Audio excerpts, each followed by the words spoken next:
사랑하는 형제자매 여러분, 오늘은 교회력 부활절 5째 주일입니다. 우리 주님께서 말씀하신 대로 죽은 자 가운데서 다시 살아나셔서 잠든 사람들의 첫 열매가 되셨습니다. 부활하신 주님으로 말미암아 믿음의 선배들 뿐만 아니라 이 자리에 모인 저와 여러분에게도 죽음에 대한 승리와 부활을 주신 하나님께 감사를 드립시다.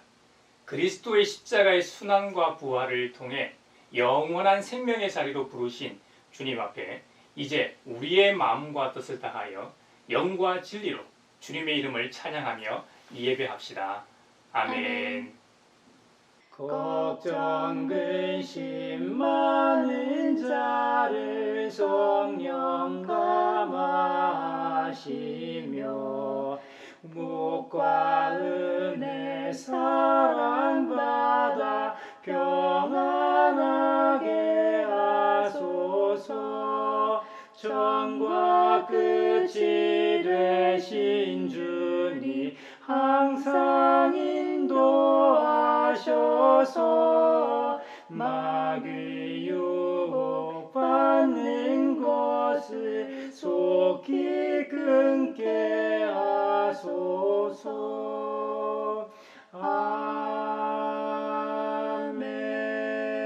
아멘. 주님께서 하신 이 모든 일을 회중이 다 모인 자리에서 찬양하겠습니다. 내가 소원한 희생 제물을 주님을 경외하는 사람들 앞에서 바치겠습니다. 가난한 사람들도 여러분들의 마음이 늘 유쾌하길 빕니다 하면서 축배를 들고 배불리 먹을 수 있을 것이다.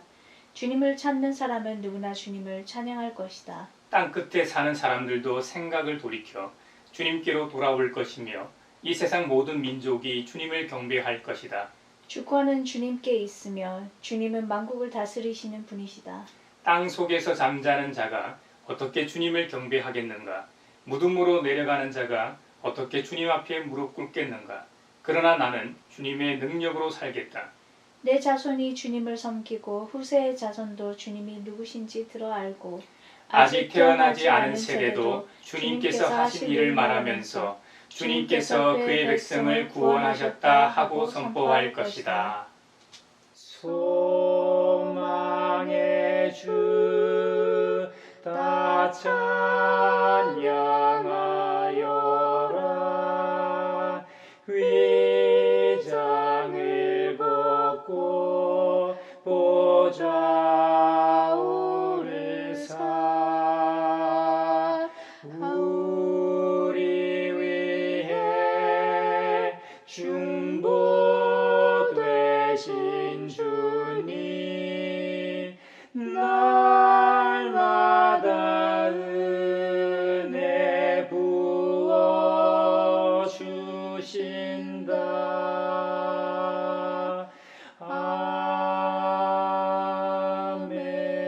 아멘.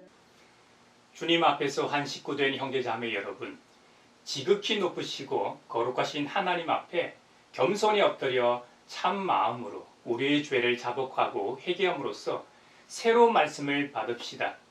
용서하신다는 말씀을 의지하여 우리 죄를 고백하오니 용서하시는 하나님이시며 은혜로우시며 긍휼히 여기시며 더디 노하시며 인자가 풍부하신 하나님, 우리 죄를 용서하시고 모든 불의에서 우리를 깨끗하게 해주시옵소서.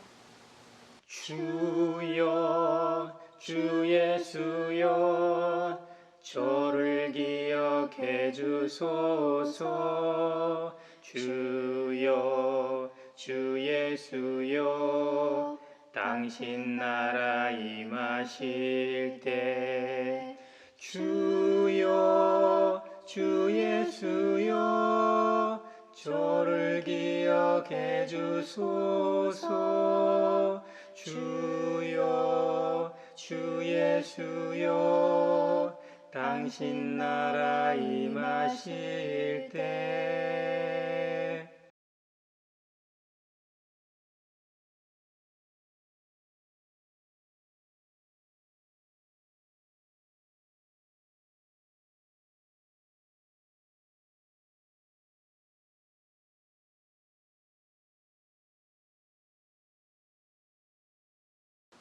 주님의 말씀이 여기 있습니다.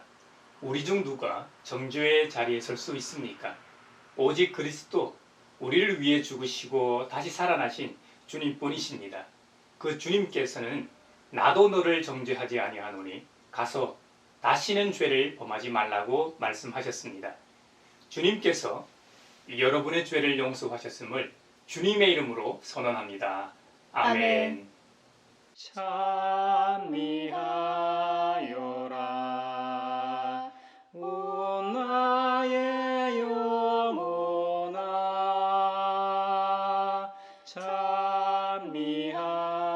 찬미하여라 거룩한 주 이름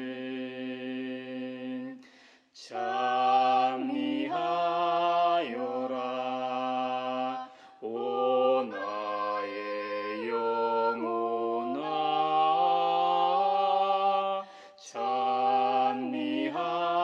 찬미하여라 거룩한 주 이름. 오늘 우리에게 주신 행전의 말씀은 사도행전 8장 26절에서 40절입니다. 하나님의 말씀을 경청하십시오. 그런데 주님의 천사가 빌립에게 말하였다. 일어나서 남쪽으로 나아가서 예루살렘에서 가사로 내려가는 길로 가거라. 그 길은 광야 길이다. 빌립은 일어나서 가다가 마침 이디오피아 사람 하나를 만났다. 그는 에디오피아 여왕 간데게의 고관으로 그 여왕의 모든 재정을 관리하는 내시였다. 그는 예배하러 예루살렘에 왔다가 돌아가는 길에 마차에 앉아서 예언자 이사야의 글을 읽고 있었다. 성령이 빌립에게 말씀하셨다. 가서 마차에 바짝 다가 서거라. 빌립이 달려가서 그 사람이 예언자 이사야의 글을 읽고 있는 것을 듣고 지금 읽으시는 것을 이해하십니까? 하고 물었다. 그가 대답하기를 나를 지도하여 주는 사람이 없으니 내가 어떻게 깨달을 수 있겠습니까? 하고 올라와서 자기 곁에 앉기를 빌립에게 청하였다. 그가 읽던 성경 구절은 이것이었다. 양이 도살장으로 끌려가는 것과 같이 새끼 양이 털 깎는 사람 앞에서 잠잠한 것과 같이 그는 입을 열지 않았다. 그는 굴욕을 당하면서 공평한 재판을 박탈당하였다.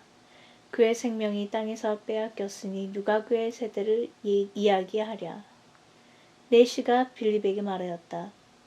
예언자가 여기서 말한 것은 누구를 두고 한 말입니까? 자기를 두고 한 말입니까? 아니면 다른 사람을 두고 한 말입니까? 빌립은 입을 열어서 이 성경 말씀에서부터 시작하여 예수에 관한 기쁜 소식을 전하였다. 그들이 그 길을 가다가 물이 있는 곳에 이르니 내시가 말하였다. 보십시오, 여기에 물이 있습니다. 내가 세례를 받는데 무슨 거리낌이 되는 것이라도 있습니까? 빌립은 마차를 세우게 하고 내시와 함께 물로 내려가서 그에게 세례를 주었다. 그들이 물에서 올라오니 주님의 영이 빌립을 데리고 갔다. 그래서 내시는 그를 더 이상 볼 수 없었지만 기쁨에 차서 가던 길을 갔다. 그 뒤에 빌립은 아소도에 나타났다. 그는 돌아다니면서 여러 성에 복음을 전하다가 마침내 가이사랴에 이르렀다. 즐겁도다 이날 쎄쎄의 할 말 사망 권세 깨고 승리하셨네. 아멘. 오늘 우리에게 주신 서신의 말씀은 요한일서 4장 7절에서 21절입니다. 하나님의 말씀을 경청하십시오. 사랑하는 여러분, 서로 사랑합시다. 사랑은 하나님에게서 난 것입니다. 사랑하는 사람은 다 하나님에게서 났고 하나님을 압니다. 사랑하지 않는 사람은 하나님을 알지 못합니다. 하나님은 사랑이시기 때문입니다. 하나님의 사랑이 우리에게 이렇게 드러났으니 곧 하나님이 자기 외아들을 세상에 보내주셔서 우리로 하여금 그로 말미암아 살게 해주신 것입니다. 사랑은 이 사실에 있으니 곧 우리가 하나님을 사랑한 것이 아니라 하나님이 우리를 사랑하셔서 자기 아들을 보내어 우리의 죄를 위하여 화목제물이 되게 하신 것입니다. 사랑하는 여러분, 하나님께서 이렇게까지 우리를 사랑하셨으니 우리도 서로 사랑해야 합니다. 지금까지 하나님을 본 사람은 없습니다. 그러나 우리가 서로 사랑하면 하나님이 우리 가운데 계시고 또 하나님의 사랑이 우리 가운데서 완성된 것입니다. 하나님이 우리에게 자기 영을 나누어 주셨습니다. 이것으로 우리가 하나님 안에 있고 또 하나님이 우리 안에 계시다는 것을 우리는 압니다. 우리는 아버지께서 아들을 세상의 구주로 보내신 것을 보았고 또 그것을 증언합니다. 누구든지 예수를 하나님의 아들로 시인하면 하나님이 그 사람 안에 계시고 그 사람은 하나님 안에 있습니다. 우리는 하나님이 우리에게 베푸시는 사랑을 알았고 또 믿었습니다. 하나님은 사랑이십니다. 사랑 안에 있는 사람은 하나님 안에 있고 하나님도 그 사람 안에 계십니다. 사랑이 우리에게서 완성되었다는 사실은 이 점에 있으니 곧 우리로 하여금 심판날에 담대함을 가지게 하려는 것입니다. 우리가 이렇게 담대해지는 것은 그리스도께서 사신 대로 또한 우리도 이 세상에서 그렇게 살기 때문입니다. 사랑에는 두려움이 없습니다. 완전한 사랑은 두려움을 내쫓습니다. 두려움은 징벌과 관련이 있습니다. 두려워하는 사람은 아직 사랑을 완성하지 못한 사람입니다. 우리가 사랑하는 것은 하나님이 우리를 먼저 사랑하셨기 때문입니다. 누가 하나님을 사랑한다고 하면서 자기 형제 자매를 미워하면 그는 거짓말쟁이입니다. 보이는 자기 형제 자매를 사랑하지 않는 사람이 보이지 않는 하나님을 사랑할 수 없습니다. 하나님을 사랑하는 사람은 자기 형제 자매도 사랑해야 합니다. 우리는 이 계명을 주님에게서 받았습니다. 즐겁도다 이날 쎄쎄의 할 말 사망 권세 깨고 승리하셨네. 아멘. 오늘 우리에게 주시는 복음의 말씀은 요한복음 15장 1절로 8절입니다. 주님의 말씀을 경청하십시오. 나는 참 포도나무요 내 아버지는 농부이시다. 내게 붙어 있으면서도 열매를 맺지 못하는 가지는 아버지께서 다 잘라버리시고 열매를 맺는 가지는 더 많은 열매를 맺게 하시려고 손질하신다. 너희는 내가 너희에게 말한 그 말로 말미암아 이미 깨끗하게 되었다. 내 안에 머물러 있어라. 그리하면 나도 너희 안에 머물러 있겠다. 가지가 포도나무에 붙어 있지 아니하면 스스로 열매를 맺을 수 없는 것과 같이 너희도 내 안에 머물러 있지 아니하면 열매를 맺을 수 없다. 나는 포도나무요 너희는 가지이다. 사람이 내 안에 머물러 있고 내가 그 안에 머물러 있으면 그는 많은 열매를 맺는다. 너희는 나를 떠나서는 아무것도 할 수 없다. 사람이 내 안에 머물러 있지 아니하면 그는 쓸모없는 가지처럼 버림을 받아서 말라버린다. 사람들이 그것을 모아다가 불에 던져서 태워버린다. 너희가 내 안에 머물러 있고 내 말이 너희 안에 머물러 있으면 너희가 무엇을 구하든지 다 그대로 이루어질 것이다. 너희가 열매를 많이 맺어서 내 제자가 되면 이것으로 내 아버지께서 영광을 받으실 것이다. 이것은 주님의 말씀입니다. 하나님 감사합니다. 즐겁도다 이날 쎄쎄의 할 말 사망 권세 깨고 승리하셨네. 아멘. 소외된 이들을 위하여 기도합니다. 창세의 손으로 노동하셨고 지금도 세상에서 일하시는 하나님, 5월 1일은 노동자의 날이었습니다. 정직한 땀으로 생계를 이어가는 한국의 노동자 모두가 공정한 임금과 대우를 받게 하소서. 특히 노동 안정을 보장받지 못하는 비정규직과 플랫폼 노동자들, 그리고 코로나 시대 일선에 있는 필수 노동자들이 안전하게 일하고 생계가 위태롭지 않게 해주시며 사회로부터 존중받게 하소서. 지금도 부당한 해고에 맞서 싸우고 있는 많은 사람들과 산재 인정을 받지 못한 분들에게는 기업과 정부가 나서서 공정한 대우를 하고 사회가 상생할 길을 찾을 수 있게 하소서. 주님께 영광. 다시 사신 주 사망 권세 모두 이기시었네. 사회를 위하여 기도합니다. 코로나 신규 확진자 수가 사흘째 600명대를 기록하고 있습니다. 전국적으로 곳곳에서 신규 확진자가 발생하고 있고 부산, 울산, 경남 지역에 많은 수가 확진된 것으로 나타나고 있습니다. 5월 가정의 달을 맞아 각종 모임 행사가 늘어날 수 있는 만큼 방역당국 입장에서는 긴장할 수밖에 없는 상황입니다. 사회적 거리두기는 수도권 2단계, 비수도권은 1.5단계, 전국 5인 이상 사적 모임 금지 조처는 5월 23일까지 3주 더 연장하는 상황입니다. 모두가 답답하고 힘든 상황이지만 코로나가 조속히 종식될 수 있도록 온 국민이 힘을 모으게 하소서. 주님께 영광. 다시 사신 주 사망 권세 모두 이기시었네. 세계 평화를 위하여 기도합니다. 인도에는 하루 30만 명 이상의 확진자가 생기고 있고 의료 체계는 붕괴하여 빈 공터마다 시신을 태우고 있습니다. 중남미도 코로나 확진자가 너무 많아서 감당할 수 없습니다. 반면 이스라엘, 북미, 서유럽은 백신을 맞고 상황이 나아져서 규제 완화에 마스크까지 벗고 축제를 하는 상황입니다. 백신 부익부 빈익빈 현상이 더 악화되고 새로운 변이 바이러스가 다시 전 세계를 돌기 전에 전 세계가 빨리 이기주의에서 벗어나 협력하여 생명을 살리고 이웃의 불행에 눈을 돌리지 않게 해주소서. 대한민국과 한국교회부터 백신이 전 세계에 공정하게 배분되도록 소리를 높이게 해주시고 백신 등 필요한 물품을 나누고 협력하는 데 앞장서게 하소서. 인간을 용서하시고 긍휼히 여겨 주셔서.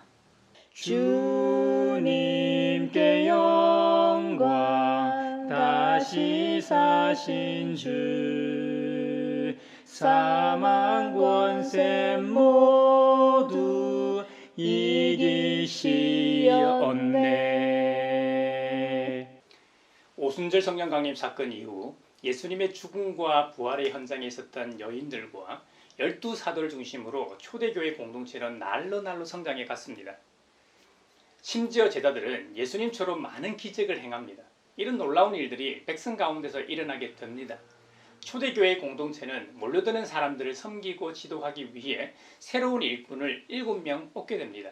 신망이 두텁고 성령과 지혜가 충만한 사람을 뽑자고 12사도가 제안합니다. 공동체의 구성원인 모든 사람이 이 제안을 좋게 받아들여 믿음과 성령이 충만한 사람이 스데반, 빌립, 브로고너, 니가노르, 디몬, 바메나, 심지어 안디옥 출신의 이방 사람으로서도 유대교에 개종한 니골라를 최초의 일꾼으로 세우게 됩니다.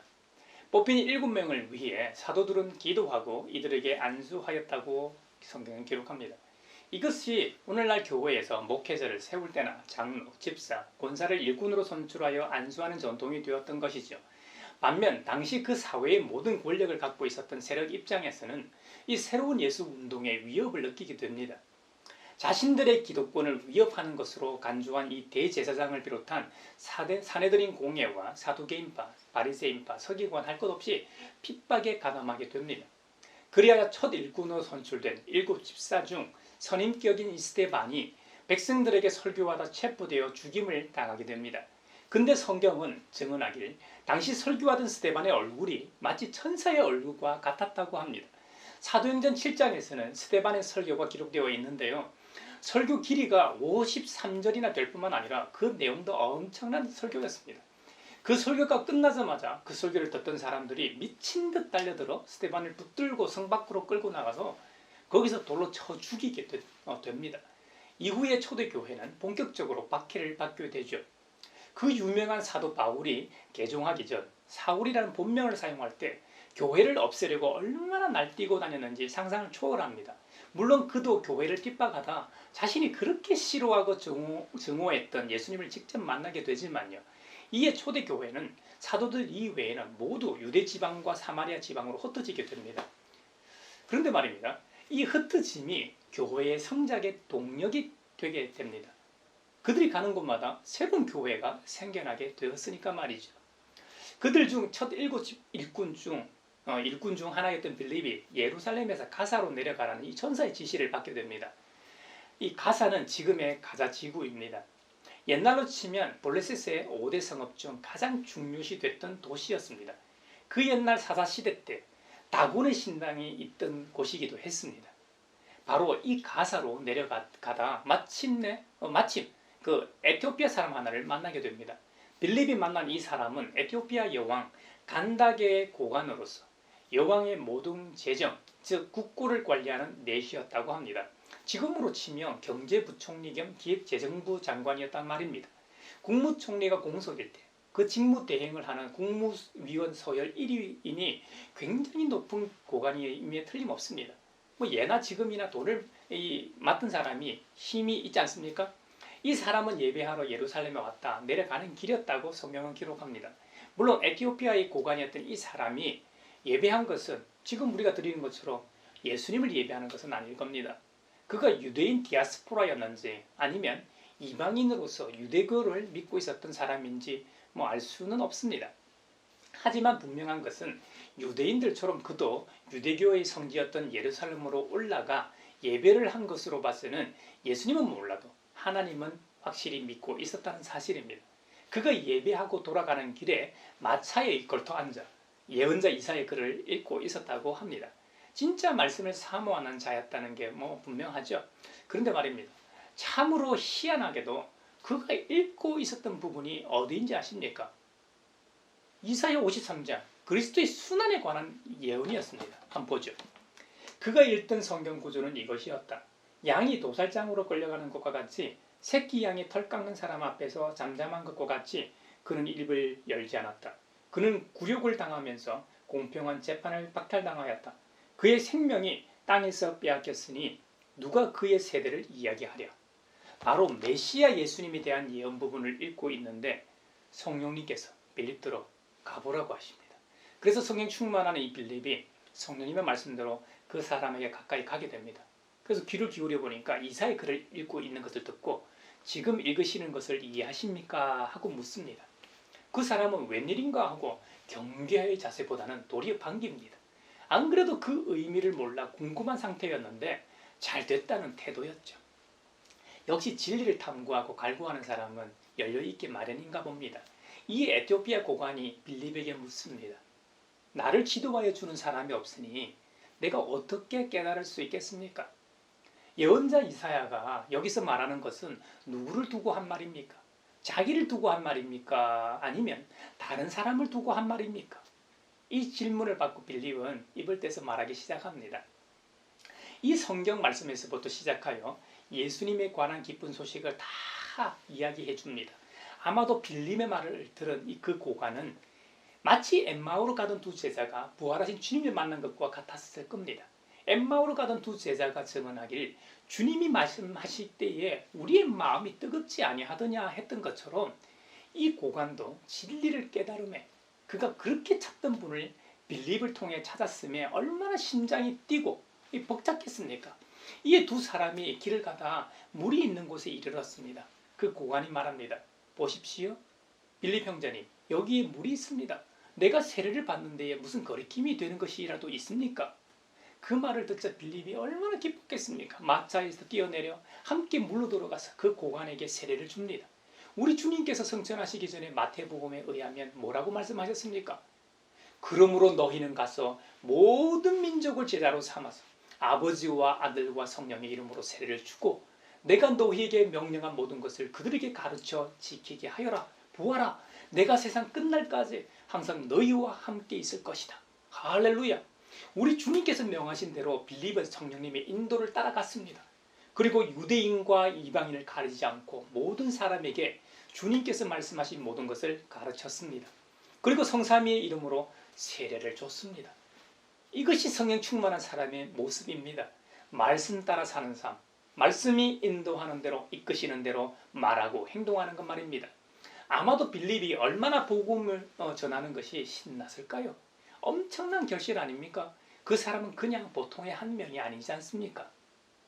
요즘 말로 하면 선교 현지인을 전도하여 파송한 것과 같은 겁니다. 그것도 그 나라에 엄청난 영향력을 끼치는 사람에게 말입니다. 여러분 한번 생각해 보십시오. 한 기업의 회장이나 사장이 예수님을 알고 믿게 된다면 그 기업이 달라질 겁니다. 물론 사원들에게 강제로 교회에 나오라고, 예수를 믿지 않으면 자르겠다고 협박할 수는 없지요.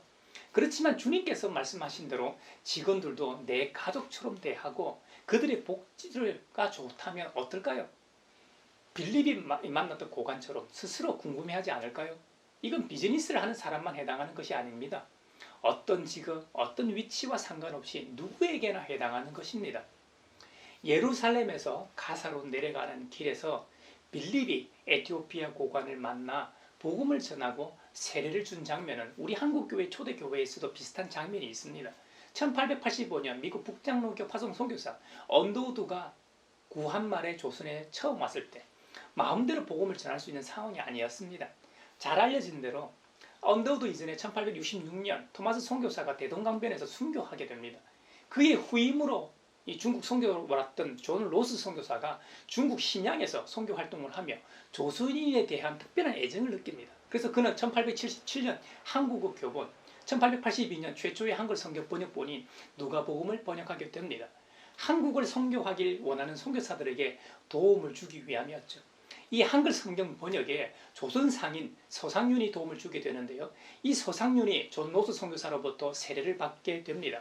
이후 황해도 장령군 솔레로 돌아온 이 서상윤은 동생 서경조와 함께 조선 최초의 개신교인이자 자생적 이 교회인 소래교회 혹은 솔레교회라 불리는 교회를 개척하게 됩니다. 물론 이 교회에는 아직 목회자도 없는 교회라 세례와 성찬을 행할 수는 없었지만 예배는 계속 드리고 있었습니다. 소래교회 개척 이후 교회인들이 생기기 시작했습니다. 세례를 줄 수 없었던 서상윤은 자신에게 세례를 준 존 로스 선교사에게 도움을 요청합니다. 하지만 만주에서 조선으로 들어올 수 없는 상황이었습니다. 그래서 존 로스 선교사는 미국 북장로교 선교사로 조선에 와 있던 언더우드에게 도움을 받으려고 권면합니다. 때마침 언더우드가 왔다는 소식을 듣고 소래교회 교인들은 목회자 선교사인 언더우드에게 세례를 받기 위해 먼 거리를 마다하지 않고 찾아갔습니다. 이제 약관 20대 중반의 이 젊은 선교사였던 언더우드는 깜짝 놀라게 됩니다. 당연히 믿는 사람이 없으니까 조선에서는 예수님 믿는 사람이 없을 거라 생각하고 왔는데 이미 믿는 사람이 있었고 심지어 목회자는 없었지만 자생적 교회까지 있었으니 안 놀랄 수 있었겠습니까? 자신을 찾아온 사람들이 자발적으로 세례를 받겠다고 하니 기뻤겠지 얼마나 놀랐겠습니까?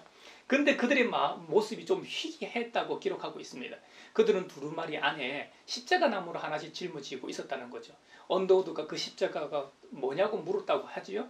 그랬더니 그들의 대답이 기가 찹니다. 우리 주님께서 성경에 말씀하시기를 누구든지 나를 따르려거든 자기 십자가를 지고 나를 따르라고 하셨습니다. 그래서 우리가 세례를 받으러 가는데 어찌 감히 그냥 올 수 있겠습니까? 그래서 자신에게 맞는 십자가 하나씩을 만들어 짊어지고 왔습니다 하고 말했다는 거예요. 얼마나 놀라운 일입니까? 이런 일은 기독교 2000년 역사 가운데 단 한 번도 없었던 일입니다. 지금은 한국 교회가 사회로부터 정말 많은 모욕과 욕을 먹고 있습니다. 심지어 무엇보다 하나님의 영광을 가르는 일이 참 많습니다. 하지만 이전의 아름다운 모습을 회복해야 하지 않겠습니까? 아니 우리 시대와 우리에게 주신 은사와 모습으로 새로운 영광을 나타내야 합니다. 그럴 때 하나님 나라가 이 땅에 임하게 될 겁니다. 이와 같은 모습은 비록 목회자가 없어 아직 세례도 받지 못했고 성찬에 참여하지도 못했지만 요즘 말하면 정식 교인도 아니었지만 말씀을 통해 이미 성령님이 그들에게 강력하게 임하였다는 증거입니다. 그들 속에 이미 사랑이라는 큰 증거가 있었기 때문에 가능한 일입니다. 요한 사도는 사랑이라는 것은 하나님의 것임을 선언합니다. 하지만 하나님의 형상을 닮은 존재로서 우리도 서로 사랑해야 한다고 강조합니다. 하지만 우리의 그 아름다운 형상은 죄라는 것, 이 죄라는 요인으로 깨졌지만 우리 주님으로 인해 사랑이라는 이 하나님의 형상이 회복되었다고 말합니다. 그러므로 우리는 서로 사랑해야만 합니다. 하고 고면합니다. 우리가 사랑하는 사람을 보면 그 사람은 하나님으로 말미암아 다시 태어났음을 알 수 있다고 말합니다. 왜냐? 그들은 사랑의 하나님을 잘 알기 때문이죠. 그들 모두가 사랑이 풍성하신 하나님으로부터 죄사함을 받았기 때문이라는 거예요. 그러니 누구를 막론하고 사랑하지 못한 사람이 없다는 것이죠. 또한 사랑하지 않는 사람은 하나님을 알지 못한다고 사도 요한은 말합니다. 왜냐? 하나님은 사랑이시기 때문입니다. 하나님께서 우리를 위해 자기 외아들을 세상에 보내시어 그분으로 말미암아 살게 해주셨기 때문이라는 거죠. 요한 사도의 말은 사랑이라는 것은 사랑할 만해서 사랑하는 게 아니라는 겁니다. 사랑이라는 것은 아무 조건 없이 그냥 사랑하는 하는 거라는 겁니다. 마치 부모가 자신이 낳은 자식을 아무 이유 없이 본인들이 낳았기 때문에 그 자식이 아무리 나쁜 짓을 해도 자식이기 때문에 사랑하는 것처럼 말입니다. 하나님께서 부모처럼 우리를 이렇게까지 사랑하셨는데 우리가 어찌 사랑하지 않을 수 있겠습니까? 그러니 우리도 서로 사랑해야 한다는 것입니다. 또 하나 이 요한 사도는 강조합니다. 지금까지 하나님을 본 사람이 없다고 합니다. 그렇습니다. 지금까지 창조주 하나님을 본 사람이 없죠. 그 믿음 좋은 아브라함도 천사의 모습은 보았지만 하나님을 직접 본 적은 없습니다. 모세도 떨기나무를 통해 만났습니다. 하나님을 보기 원했지만 하나님께서는 모세에게 말씀하시길 네가 내 얼굴을 보지 못하니 나를 보고 살 자가 없음이니라고 말씀하셨습니다. 그래서 하나님의 영광이 지나갈 때에 하나님의 손바닥으로 모세를 가립니다. 하나님의 영광이 지나간 후에 손바닥을 거두실 때 지나가시는 이제 등만 보고 얼굴을 보지 못하게 하셨습니다. 그건 떼쓰는 보여달라고 떼쓰는 모세를 살리기 위한 사랑의 안전장치였을 겁니다. 하지만 우리가 만약 눈에 보이지 않는 하나님을 사랑하듯 눈에 보이는 사람을 서로 사랑하면 우리 가운데 하나님이 이미 계신다고 사도 요한은 말합니다. 이것으로 하나님의 사랑이 우리 가운데서 완성된다는 거예요. 왜냐? 사랑은 하나님의 고유한 속성이니까요. 우리가 왜 교회의 원형인 초대교회, 예루살렘 교회와 안디옥 교회를 모델로 삼습니까? 그 교회들이 서로 사랑함으로 하나님의 임재를 경험했고 구현했기 때문입니다. 지금 우리 교회 안에는 서로 사랑하는 모습이 있습니까? 아니면 교회 안이나 밖이나 별 차이가 없지는 않는지요? 심지어 약육강식과 적자 생존의 밀림처럼 변해버린 이 사회나 세상과 같지는 않는지요? 서로 사랑하는 것은 우리의 모습이 아니죠. 그러니 처음에는 얼마나 어색하겠습니까? 그래서 하나님께서는 우리에게 성령을 주신 것입니다. 하나님의 거룩한 영, 우리 주님의 영으로 이런 일이 가능하게 되는 것이죠. 누구든 성령이 아니고서는 서로 사랑할 수 없습니다. 타락한 우리의 의지로는 불가능합니다. 팔은 안으로 굳게 되어 있습니다. 가족이 아무리 잘못하고 나쁜 짓을 해도 선한 사람보다 사랑할 수밖에 없는 것이죠. 이것이 우리라는 사람의 본질입니다. 그러니 본질적으로 서로 사랑하는 것은 아예 일어날 수 없는 것이 아닐까요? 아니요. 가능합니다. 우리는 불가능하지만 하나님은 우리를 만드신 창조주이시기 때문에 가능하죠. 그 창조주 하나님께서는 그분의 영이신 성령님을 우리에게 보내셔서 그분을 통해 가능하게 하십니다. 하나님께서 성령을 보내신 이후에는 예수님을 영접하는 사람에게는 성령님이 내주하십니다. 그분과 함께 살아가게 된다는 말입니다. 한마디로 살아계신 하나님께서 우리와 동고동락 동행 함께 하신다는 의미입니다. 그렇기 때문에 예수님 밖에 있는 사람은 서로 사랑하는 것이 부자연스럽지만 예수님 믿는 사람에게는 서로 사랑하는 것이 너무나도 자연스러운 모습입니다. 서로 사랑하지 않는 것이 이상한 일이죠. 성령을 통해 우리는 예수님을 나의 주님, 나의 하나님으로 고백하게 됩니다. 그러므로 성령님을 통해 우리는 하나님의 고유 성품인 사랑이라는 것을 할 수 있는 동력이 생긴 것입니다. 그러니 서로 사랑할 수밖에요. 교회에서 이런 모습이 없다. 그건 교회가 아닙니다. 감히 말할 수 있습니다. 서로 사랑하지 않으면 그건 이미 교회가 아닙니다. 서로 사랑하십시오. 그 길만이 우리가 그리스도인임을 증명하는 유일한 길입니다. 누가 하나님을 사랑한다고 하면서 자기 형제자매를 미워하면 그는 거짓말쟁이입니다. 보이는 자기 형제자매를 사랑하지 않는 사람이 어떻게 보이지 않는 하나님을 사랑할 수 있겠습니까? 그러니 하나님을 사랑하는 사람은 자기 형제 자매도 사랑해야만 합니다. 이것이 우리 주님의 명령이요 계명입니다. 사랑하는 형제 자매 여러분, 명심하십시오. 서로 사랑하십시오. 이것이 우리가 그리스도인이라는 증거입니다. 서로 사랑하는 모습이 우리가 하나님의 자녀가 된 참 모습입니다. 다른 증거는 없습니다. 여러분에게 있어 가장 가까운 형제 자매인 가족을 먼저 사랑하십시오. 미워하는 가족이 있다면 미워하는 마음을 떨쳐버리십시오. 사랑하도록 주님께 기도하십시오. 미워하는 마음 대신에 사랑하는 마음이 생기도록 구하십시오. 친구나 직장 동료같이 그 다음 가까운 사람들을 사랑하십시오. 그분들은 주님께서 여러분에게 주신 선물들이요 또 다른 가족들입니다. 여러분들이 그분들의 겉모습이 아니라 마음과 중심을 보기 시작한다면 관계가 개선되고 회복될 겁니다. 우리 주님은 내 이웃을 내 몸과 같이 사랑하라고 명하셨습니다. 적절한 이 지체 비유가 요한복음 15장에 기록되어 있습니다. 요한복음 15장에 보면 포도나무 비유가 나옵니다. 예수님께서는 주님과 우리와의 관계를 설명하시기 위해 본인을 이 포도나무로, 우리를 가지로 비유합니다. 포도나무 가지에는 많은 포도알들을 품고 있는 포도송이들이 달려있죠. 저는 걷는 것을 무척 좋아해서 트레킹을 자주 합니다. 초여름 시기에 포도밭에서 수고하고 있는 농부들을 간혹 보게 됩니다. 한국에서의 포도철은 원래 7, 8월이었지만 요즘은 기후변화로 인해 한두 달 정도 더 길어졌다고 하죠.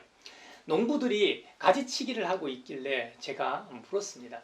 가지가 많으면 더 많은 포도들이 열려 수입에 도움이 될 텐데 왜 잘라내십니까? 하고 물었더니 가지치기를 안 하면 공간이 좁아져서 서로 엉켜 골고루 자라지 못해 상품 가치가 떨어진다는 겁니다. 한마디로 가지를 쳐 주어야 에너지를 허비하여 생산성이 저하되는 걸 막는다는 것이죠. 가지치기를 해야만 품질 좋은 포도를 생산할 수 있다는 의미입니다. 팔레스타인 지역에서 어린 포도나무는 심고 나서 3년간 열매를 맺지 못하게 한다고 합니다. 그 생명을 보호하고 더 잘 자라게 하기 위해 매년 철저하게 잘라낸다고 합니다. 성숙한 포도나무는 12월, 1월에 가지치기를 하는데요. 열매 맺지 않는 가지로 인해 나무의 힘을 낭비하지 않게 하기 위해 가차없이 잘라버립니다. 본문에 보면 포도원 시기가 열매를 맺게 하기 위한 가지를 잘라버린다고 합니다. 그리고 열매를 맺는 가지는 더 많은 열매를 맺게 하려고 손질한다는 의미도 바로 이런 의미입니다. 본문에서 사용된 손질하다라는 이 뜻으로 사용된 이 단어는 깨끗하다라는 단어와 비슷한 단어입니다. 요한 사도가 이렇게 기록한 것은 포도나무 가지를 손질할 때 이 손질을 제자들의 깨끗한 상태와 연결하고 있다는 겁니다. 제자들은 앞으로도 계속 깨끗하게 손질되어야 한다는 의미에서 사용된 것으로 보입니다. 예수님께서는 누구든지 나를 따르려거든 자기 십자가를 지고 나를 따르라고 말씀하셨습니다. 예수님의 제자들은 자신들의 욕망과 야망을 잘라내야 합니다. 그들의 인생은 정원사이신 주님께 맡겨야 합니다. 이미 그들은 열매를 맺고 있지만 더 많은 열매를 맺기 위해서는 더 많은 손질이 필요합니다. 그런 의미에서 주님은 더 많은 열매를 맺게 하시려고 손질하신다고 표현하십니다. 유대인들에게 있어 포도나무는 이스라엘을 비유합니다. 이사야서에서는 여호와의 포도원은 이스라엘 족속이라고 표현했습니다. 예레미야서에서는 순전한 종자, 귀한 포도나무로 표현했습니다. 한편 에스겔에서도 이스라엘을 포도나무로 비유합니다. 호세아서에서는 이스라엘은 열매 맺는 무성한 포도나무라고 비유합니다. 심지어 이스라엘 백성의 상징이 포도나무였던 적도 있습니다. 구약의 말라기 선지자 이후 예수님이 등장하시기 전 400년 사이에 마카비 왕조가 있었는데 그 당시 화폐의 문장이 포도나무였다고 합니다. 나는 참 포도나무라는 이 원어는 에고 에이미 헤 암펠로스 헤 알레디네라는 말입니다. 참 포도나무 할 때 참인 알레디네는 그 뜻이 참되고도 순수하다라는 의미입니다. 하지만 구약 성경에서 포도나무는 상징적으로 주로 타락과 변질의 개념으로 함께 쓰였습니다. 앞에서 언급했던 성경에서도 마찬가지입니다. 이사야가 묘사하고 있는 중심은 포도원이 황폐해졌다는 점입니다. 예레미야는 이스라엘이 야생의 포도나무로 퇴화해 버렸다고 탄식합니다. 호세아는 헛된 포도나무라고 외칩니다. 그걸 잘 보여주는 장면이 시편 80편에 나옵니다. 주님께서는 한 포도나무를 애굽에서 가져다가 민족들을 쫓아내시고 그들을 심으셨다라고 노래합니다. 한때는 주님께서 직접 그 포도나무를 재배하셨기 때문에 그때는 백향목과 같이 튼실하여 그 가지가 바닥까지 뻗고 넝쿨이 강까지 미쳤거늘 지금은 그 담이 허물어졌어. 완전히 허물어져서 지나다니는 모든 이들이 그것을 따게 하셨지. 심지어 숲속에 멧돼지들 와서 상해하며 들짐승들이 먹는 상황이 됐다는 거 노래합니다. 이제 보호와 회복이 절실하다는 것이죠. 한마디로 들포도가 됐다는 말입니다. 요한복음 15장에서는 하지만 예수님이 자신이 직접 참 포도나무라고 말씀하십니다. 이 말은 시편 80편에서 이스라엘을 포도나무에 비유한 것처럼 구약의 전통에 쓰인 포도나무가 이스라엘을 가리키는데 신약에 와서는 예수님 자신이 참 포도나무가 되심으로 진정한 이스라엘의 등장을 의미합니다. 혈통으로 이스라엘은 유대인을 가리키는 것이 지지만 영적으로는 이스라엘을 의미하지 않죠. 다른 말로 하면 너희는 이스라엘 백성에 속해 있다. 하나님의 참 포도나무 가지라고 생각하고 있다. 너희는 자신이 단지 유대인이라는 이유로 택함받은 백성 중에 한 사람이라고 해서 혈통과 출생, 국적 때문에 하나님의 포도나무 가지라고 확신하고 있다. 그러니 참 포도나무는 민족이 아니다. 예언자들이 말했듯이 이스라엘 민족은 이미 타락한 포도나무다. 참 포도나무는 나다라고 선언하시는 말입니다. 엄청난 말이죠.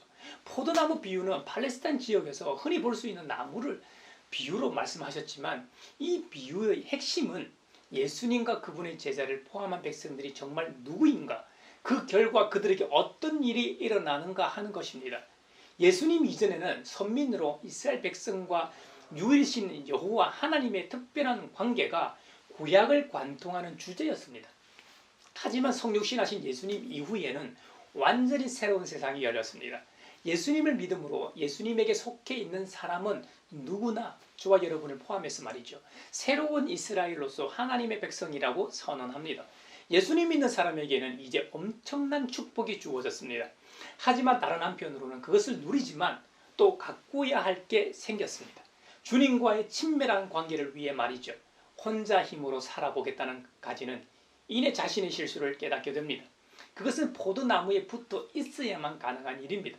여러분도 잘 아시다시피 나무가지는 나무에 붙어 있을 때만 생명력을 유지할 수 있습니다. 나무에서 떨어지는 순간 수분도 양분도 다 끊어집니다. 나무에서 떨어진 순간은 아직 수분도 영양분도 있어 당장 마르진 않죠. 하지만 시간이 지날수록 어떻게 됩니까? 마르다 바짝 말라 죽게 됩니다.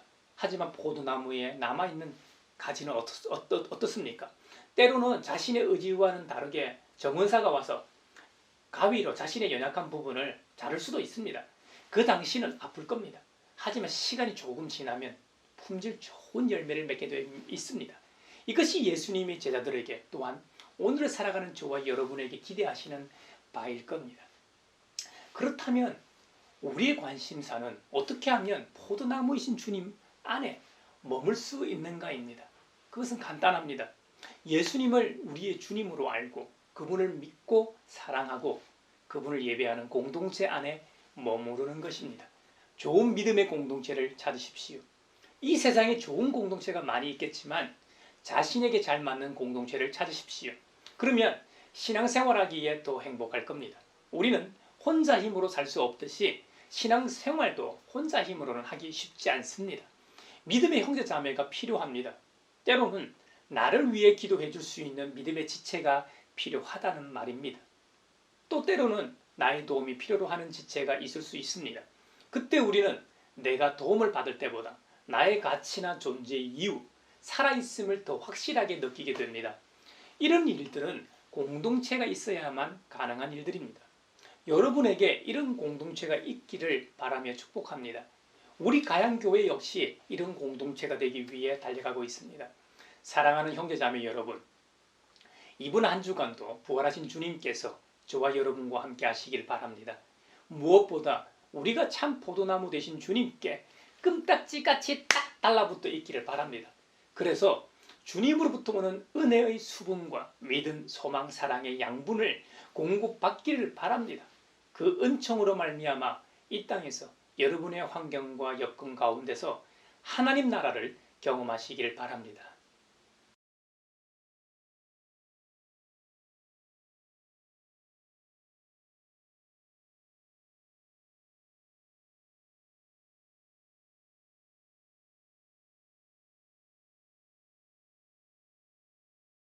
나의 하나님 받으소서.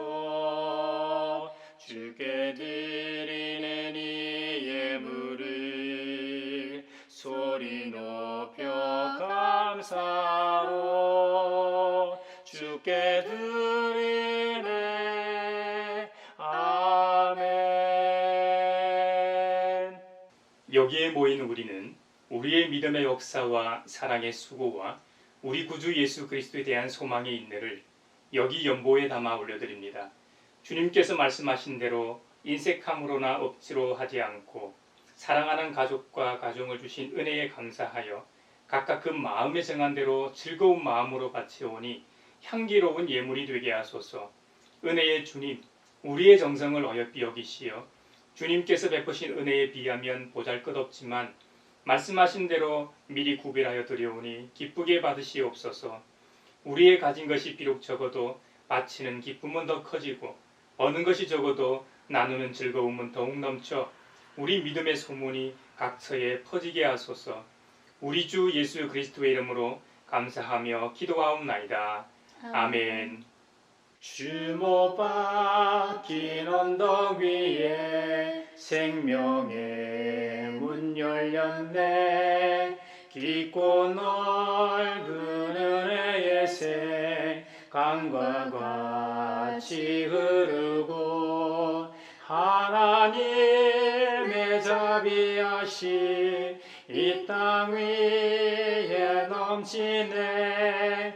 평강의 왕 주님 예수 세상 죄 구속했네. 평화 인사를 나누겠습니다. 주님의 평화를 빕니다. 부활의 주님의 평화가 여러분과 함께 하시기를 기원합니다. 이제 축도하겠습니다. 하나님 나라의 백성으로 부르신 아버지 하나님께서 여러분에게 복의 복을 내려주셔서 언제 어디서나 여러분을 지키시기를 원하며 주님께서 그분의 인자한 얼굴을 여러분에게 비추사 필요에 따라 물질과 건강과 은혜 베푸시기를 원하며 주님께서 여러분에게 그리고 여러분의 가정과 하는 일과 자녀들에게 함께 하시길 원하며 주님의 몸된 하나의 거룩하고 보편적인 사도적인 모든 교회와 코로나 종식을 바라는 이 나라와 세계 그리고 모든 노동자들 위에 평강 주시기를 성부와 성자와 성령의 이름으로 축원하옵나이다. 아멘.